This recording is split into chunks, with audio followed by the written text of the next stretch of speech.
Hi there, and welcome to my review of Bastion by Supergiant Games, the PC edition. The art style, as best as I can describe it, is a colorful mix between an anime and a painting. The game takes place in a world which has been shattered by an event called the Calamity. Your main location and base is the Bastion, a mysterious floating island from where you travel using the Skyway, which throws you around the world to look for these things called cores, which you use to repair and enhance the Bastion. Each level has its own feel and environment, from cities, bogs, and ice fortresses. Bastion also has a very unique twist. The world forms as you explore it, which is puzzling at first, but allows the game to constantly surprise you with what comes next. Bastion is an isometric action RPG. The combat will have you rolling out of the way of enemies' attacks, or blocking them with a shield. There is a counterblock mechanic that requires precise timing, but when mastered becomes a powerful tool in dealing with otherwise very difficult encounters. This game has a multitude of weapons and abilities, which you can upgrade using the forge on the Bastion. And while I found myself going back to old favorites, there is more than enough variety for everyone to find the perfect weapons and abilities to fit their playstyles. You also have access to passive buffs in the form of spirits from the distillery. Each level has its own set of encounters, and while the game often uses the same enemies, it varies the way they attack, from a simple delay to having them charging at you, and even destroying the ground right under your feet. The game can be played on 2 difficulties. No sweat for those who simply want to experience the story, and a normal mode. However, if you find normal mode too easy, you can make it harder through an in-game system using the Shrine, from which you can enable a multitude of buffs to enemies, from simple stats boosts to having them blow up upon dying and even reflecting your attacks right back at you. For each shrine buff you give the enemies, you get bonuses. Suffice to say, if you're looking for a challenge, Bastion will provide it. Which brings me to weapon challenges, or proving grounds, in which you have to complete specific tasks designed to test your abilities with each of the weapons. They vary in their difficulty, from being a simple matter of figuring out a pattern, to finding yourself needing to come back to them once you've upgraded the weapon to a more appropriate level. The rewards you get for finishing them are nice, but if you don't want to do them, they are optional and don't affect the story in any way.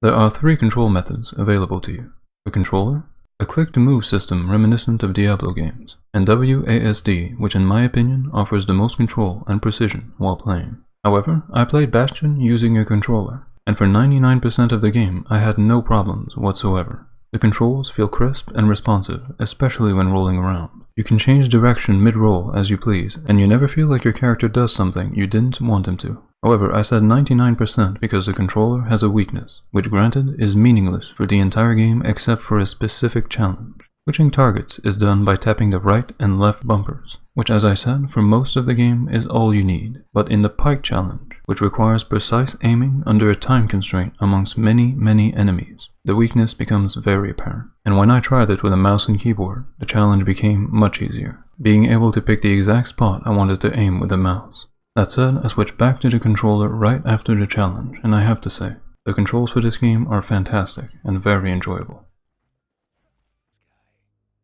The story is mainly told through a narrator, which is actually an in-game character you meet along the way. He tells you just enough to guide you along, and does a fantastic job setting up what at the beginning feels like a simple kill everything that moves simulator, but ends up being a beautiful game with a very interesting lore.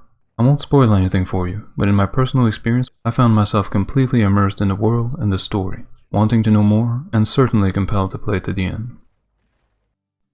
Due to the somewhat post-apocalyptic nature of the game, you won't find that many characters along the way, which makes the ones you do come across feel that much more important. You interact with them mostly through lore objects you find while exploring, to get their perspective on the world. Their backstory is told in a unique and very clever way, in the form of reflections, basically a horde mode arena challenge, and after each wave, the narrator tells you more and more about the character's story leading up to this moment, which manages to keep you engaged in what would otherwise be a giant wall of text. The other kid hears something he ain't heard in a long while.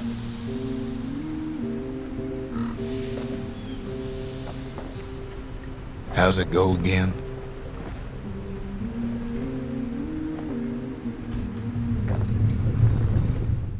In my opinion, the soundtrack is the strongest part of this game. Sometimes an upbeat tune to keep you company while exploring, to more somber tones when needed.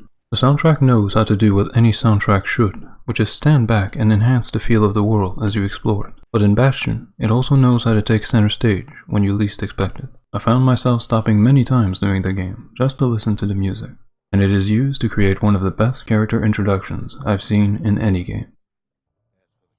The game takes about 8 hours to finish, and has a lot of replay value with its New Game Plus system, which allows you to play the game again while keeping all your weapons and upgrades. Also using the shrine to make things more difficult, and trying new weapons and abilities will keep you entertained for several playthroughs. I give Bastion a well-deserved 9 out of 10. In my opinion, it earns a spot in any gamer's library. If you skipped this one when it came out, I would definitely recommend you give it a second look. You can buy this game on Steam for $15 or your regional equivalent, and is often heavily discounted on both Steam and GOG. Thank you for watching.